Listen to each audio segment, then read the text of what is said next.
Vamos lá. 1, 2, 3, editorial.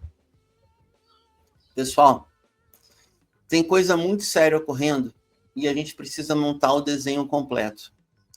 Na terça-feira, 4 de novembro, por sinal, a gente falou isso ontem, né? A data do martírio de Carlos Marighella, líder da Ação Libertadora Nacional, foi 4 de novembro de 1969, na Alameda Casa Branca, São Paulo, capital. Uma emboscada comandada por Sérgio Paranhos Fleury. Mas então, o Tribunal Superior Eleitoral parou de novo o julgamento de Cláudio Castro, governador do Rio de Janeiro. Tá, sim, olha o tamanho da coisa. A relatora pediu a condenação. O primeiro juiz que votou, o juiz Antônio Carlos Ferreira, pediu vistas, já para por 60 dias. Na sequência, tem mais 2 magistrados do TSE e 3 do colegiado, ou seja, do Supremo. Olha o naipe das figuras. Cássio Nunes Marques, André Mendonça e aí vem Carmen Lúcia. Qual é a situação? Cláudio Castro contratou, através de um órgão que seria, aspas, o IBGE do Rio de Janeiro, ou algo assim, 27 mil pessoas sem concurso no ano eleitoral, recebendo em dinheiro vivo, tirando dinheiro da boca do caixa. Igualzinho ocorria com a rachadinha de Flávio Bolsonaro na Assembleia do Rio, na LERJ. E aí tem mais. Essas 27 mil pessoas, tem pelo menos 18 mil que estariam envolvidas em compra de voto direto, R$100 o voto, na boca de comunidade, na semana pré-eleitoral. Por isso que ele ganha em primeiro turno. Da onde viria esse dinheiro? Teria sido o desvio de um recurso que liquidou o patrimônio do Estado. O quê? A Companhia de Águas e Esgotos, a SEDAI, que era uma companhia exemplar no Rio de Janeiro, que foi vendida, ela foi loteada e vendida, sobrou ainda uma controladora, como sobrou a Eletrobras, e aí depois virou outra coisa, e agora querem vender o que sobrou de controle da SEDAI. A maior fatia foi vendida para a Aegea, que é a mesma empresa que adquiriu a Corsan, que é a Companhia de Águas e Esgotos do Rio Grande do Sul, também por um preço subfaturado. Mas no Rio de Janeiro tem uma peculiaridade, o dinheiro sumiu.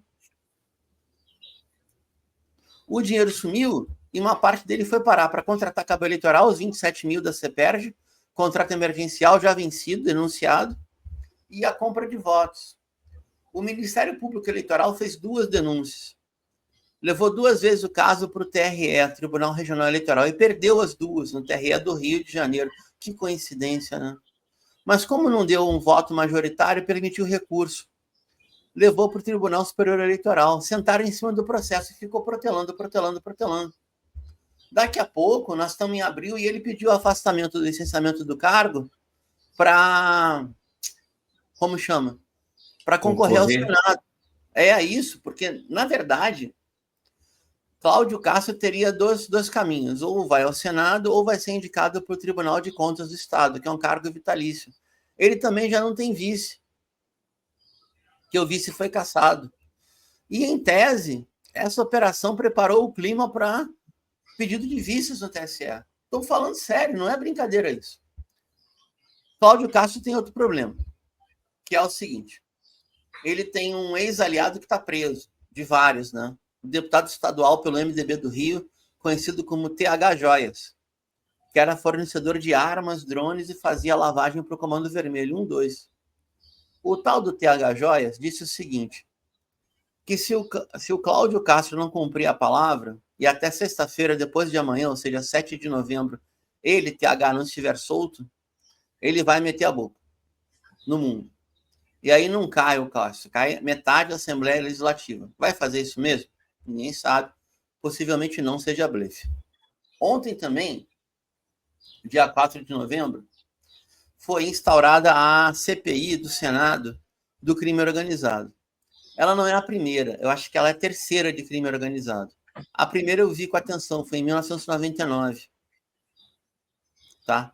Incluindo depoimentos de, então, líderes de facções. Qual que é a diferença agora? A diferença é que ela está dentro de uma celeuma da extrema-direita e com uma enorme capacidade de criar factoide político através de corte de internet. A CPI não está com uma composição ruim. Se eu falar que está, eu estou mentindo, tá? Porque a CPI tem como relator o senador Alessandro Vieira, é do MDB do Sergipe, foi lavajateiro, mas foi delegado de polícia, é um cara ponderado. Não é 100% confiável em relação ao governo, mas é ponderado. E aí, o presidente da CPI é um ex-lavajateiro arrependido, o senador Fábio Contarato, agora no PT do Espírito Santo, ele era até tucano de origem, e que... Divide aí. E que foi indicado presidente. Para não ficar tudo redondo, o vice-presidente da comissão é o imbecil do general Hamilton Mourão. Para quem não lembra, o Mourão foi quem começou essa zona toda. Por quê? Porque ele se insubordinou diante do relatório do Comitê da Memória e Verdade, do governo Dilma, do primeiro governo Dilma. E aí, tá, apareceu em 2015 um boneco inflável da Hamilton Mourão na esplanada dos ministérios, com ele batendo continência, ameaçando os três poderes. Cara, um boneco inflável já é uma coisa cara.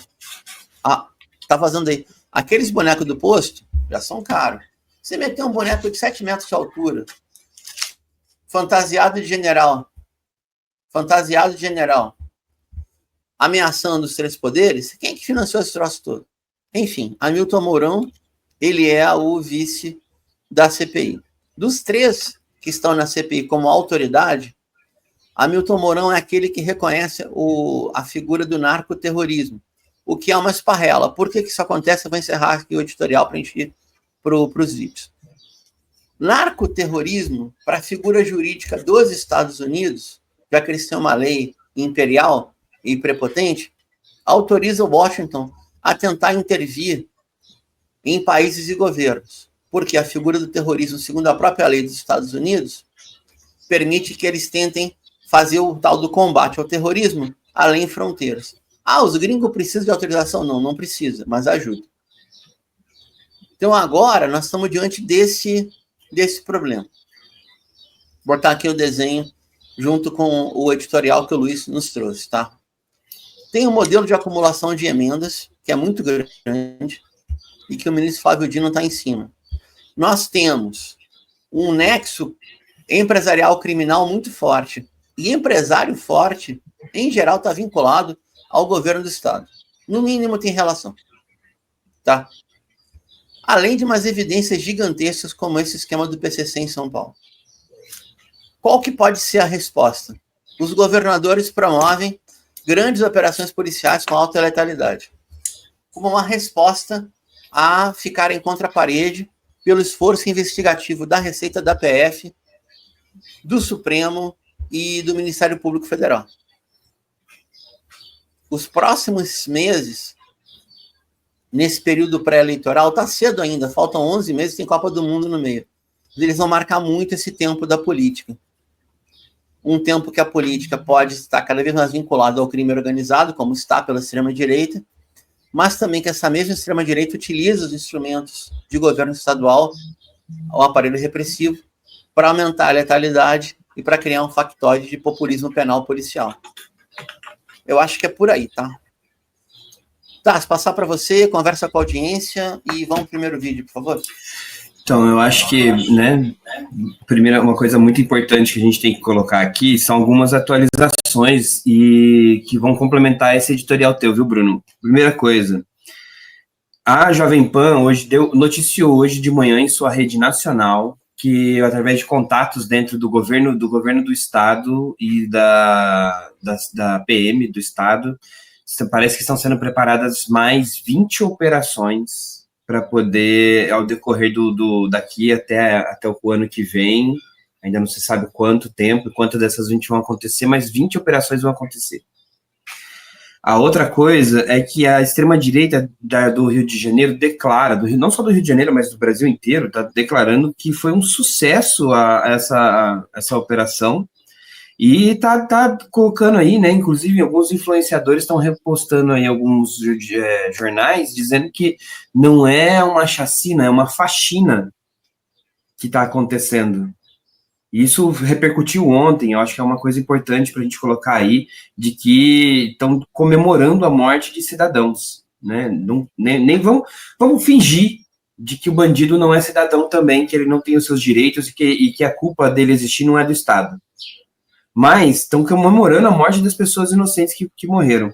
E para finalizar, alguns especialistas aí ligados à extrema-direita estão indo da Jovem Pan e outras redes de notícias pedindo mudanças na lei antiterrorismo que já existe, enquadramento do PCC e do Comando Vermelho como grupos terroristas para poder atender às exigências do Trump, mas também tem uma galera aí querendo, colocando um texto da lei, de lei antimáfia, né, dizendo que está inspirado lá na Itália, mas o problema é que enquadra, por exemplo, partidos de esquerda e movimentos sociais como máfia. Ou seja, estão se criando, aproveitando esse fato para se criar leis que vão criminalizar aqueles que defendem os direitos sociais e os direitos humanos. E estão pedindo prisão perpétua no Brasil de novo, né? Enfim, sabendo, aí é bem colocado aqui pelo Juan no nosso chat que a própria extrema-direita já é uma máfia. Vamos colocar que a extrema-direita que está envolvido com todas as máfias do PCC, lá na questão da Faria Lima, do posto de gasolina, desvios e o Caramba 4. Este é um corte do JT, que acontece de segunda a sexta, aqui no Planeta Ilha FM. Apoie este projeto pelo catarse.me/Planeta Ilha FM.